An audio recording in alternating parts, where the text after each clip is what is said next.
Welcome back to the channel. This is Gillis TV here on Clemox Safe, folks. And if you're new to the channel, make sure you hit that subscribe button as we are on our way to our goal of 4,000 subscribers. And if you're curious what the channel is, it's all about MLB. Anything that comes out of the MLB, we're not just one team, we're all teams. And today, it was an ongoing thing for a few hours, but it is made official. It's a 1-year deal, $6 million contract for Tommy Pham as he is going to the Mets. John Heyman tweets of the New York Post today that there is going to be a $2 million incentive bonus to this deal as well, so he could make $8 million with the Mets this season, and is expected to be finalized on Thursday. Pham, who is 35 in March, split the 2022 season between the Cincinnati Reds and the Boston Red Sox, batting a combined .236 average with 17 home runs, 8 stolen bases, and 622 plate appearances. It was a down season overall, but Pham's line included a stout .273 batting average against left-handed pitching. Additionally, Pham's batted ball profile also serves as a potent for increased production in the future. His 92.2 mile/hour average exit velocity ranked in the 93rd percentile of all big league hitters, while his 48.2% hard hit rate ranked 89th percentile per Statcast. Even if a bat doesn't bounce all the way back to the levels those numbers suggest, there's a good chance that he can be used as a platoon option for the New York Mets. Also, Pham still draws favorable rankings for his arm strength in the outfield at 74th percentile and an average sprint speed of 66th percentile in all of major leagues. From 2015 to 19, Pham was one of the game's most underrated outfielders, batting a combined .277 with a hefty 12.2 walk rate against a 23.3% strikeout rate. He had been slightly below average hitter overall since that time, but given his speed, arm strength, and solid production against lefties, he's a nice bat to have on the bench. Pham is mostly limited to left field at this point of his career, as he has just 91 games in center field and 7 in right field since 2018. But he'll give the Mets some outfield insurance while perhaps serving as a right-handed complement to lefty DH Daniel Vogelbach. That's especially true if the Mets look to move on from Darren Ruff after a disappointing couple months in Queens following last year's acquisition at the trade deadline.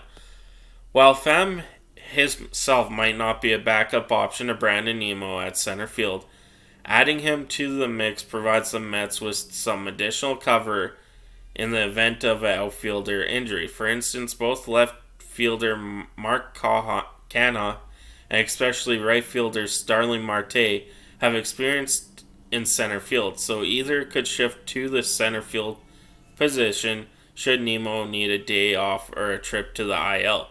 With Pham then slotting into left field and Marte or Canha covering the other two outfield slots, the Mets also have 24-year-old rookie Kelly Lee as a lefty hitting outfielder who can fill in those three spots as well. Though he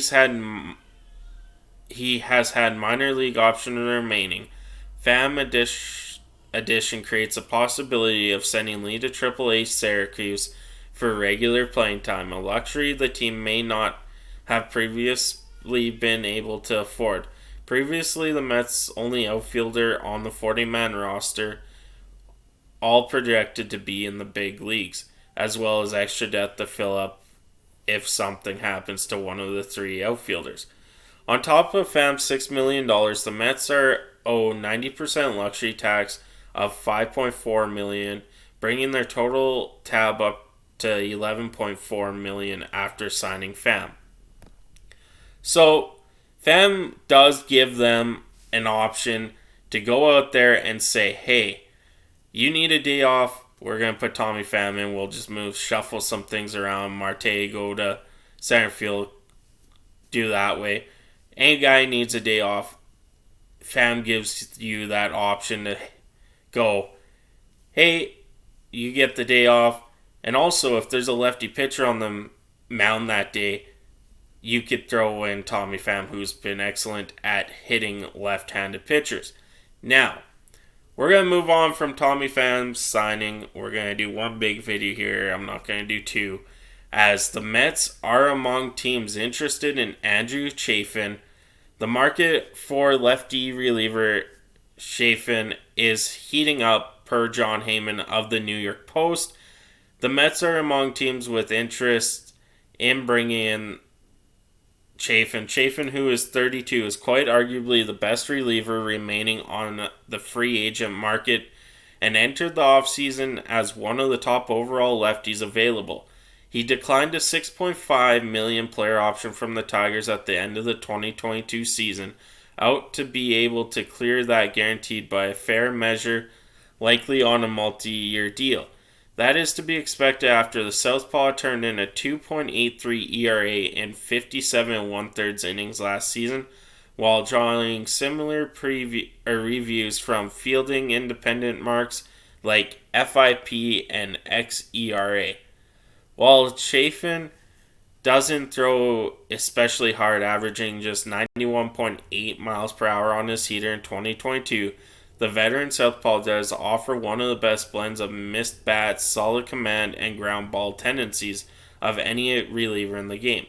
He fanned 27.6% of his opponents in 2022, combining that with a quality 7.8 walk rate and a 51.3% ground ball rate.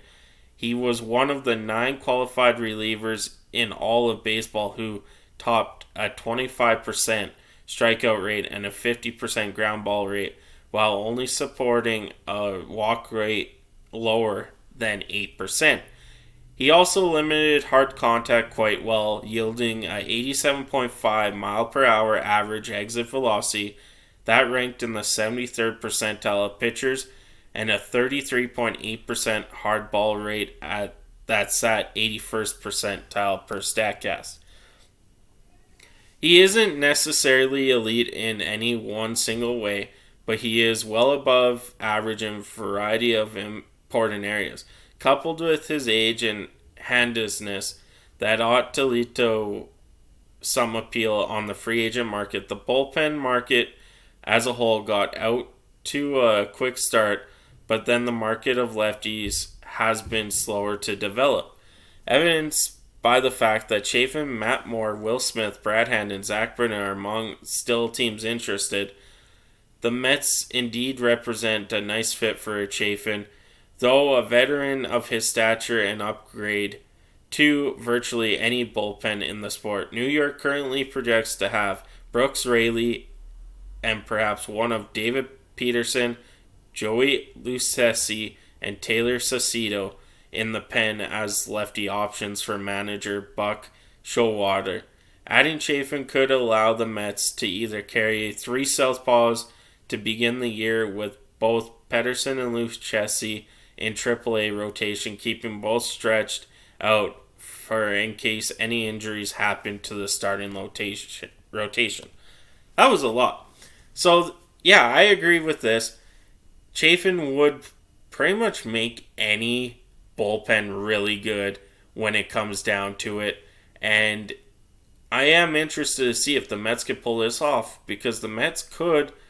They're already in the luxury tax. I don't think the luxury tax really means anything to them.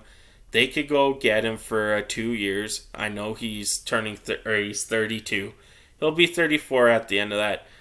Yeah, he doesn't have the hardest stuff, but sometimes if you have a hard-throwing pitcher and then you bring him in, the timing of that whole team is off, because they're not used to some guy just throwing 91.5 miles per hour.